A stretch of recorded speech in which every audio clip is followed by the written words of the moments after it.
రెండో పేతురు రాసిన పత్రిక 3వ అధ్యాయము 8వ వచనము గట్టిగా చదువుకుంటాం. ఎవరు చదువును దృష్టి కంట ఒక దినం ఎలా ఉంది? 1000 సంవత్సరాలు ఉందంట. 1000 సంవత్సరాలు ఒక దినం కింద ఉంది.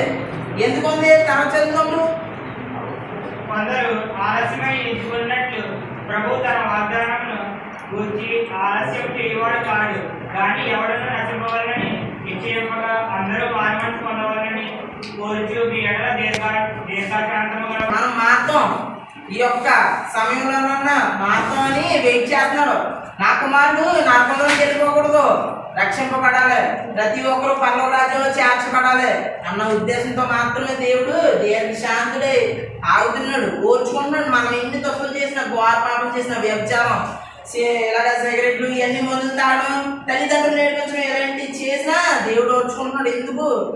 నా కుమారుడు మారుతాడు, పర్లోక రాజ్యానికి చేరుకుంటాడని మారుతున్నాడు. అదే తమ్ముడు ఎందుకు వెయిట్ చేస్తాడంటే అదే కారణం. రెండో రాక దగ్గరలోనే ఉంది, ప్రకటన గ్రంథంలో ఉంటుంది. దేశాల మధ్య దేశాలు తిరగబడతాయి, దేశాల మీద దేశాలు తిరగబడతాయి. ఇంకా ఉంటాయి మెడతల పురుగులు, అవన్నీ దేశాల మీదకి వస్తాయి కదా చాలానే. అనారోగ్యాలు దేశాల్లో కూడా వ్యాపిస్తాయని ఉన్నది, అవన్నీ నెరవేరుతున్నాయి. రాకడా ఎంత దగ్గరగా ఉంది, సమీపంలో ఉంది, అది గుర్తు తెచ్చుకుంటాము. చివరిగా ఒక విషయం చెప్తాను. నా యొక్క ఈ కుటుంబం ఈ సంవత్సరంలో ఎంతో అభివృద్ధి చెందుతుంది. దేవుడు నేను ప్రతిదీ అడిగిన ఇచ్చాడు.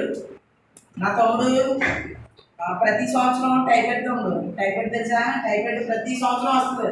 మా తమ్ముడికి చాలా భయం వేసింది. ఈ సంవత్సరంలో అయితే ఈ సంవత్సరంలో కూడా వచ్చేస్తుందేమో అని మా తమ్ముడికి చాలా భయం వేసింది నాకు.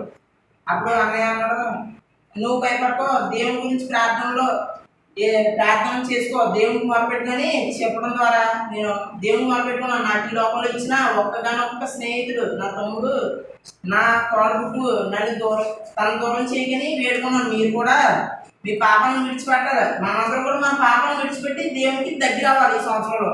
అదే చెప్తున్నాను తమ్ముడు. ఇంద్రాన్ని తప్పులు పొరపడి ఉంటే క్షమించండి.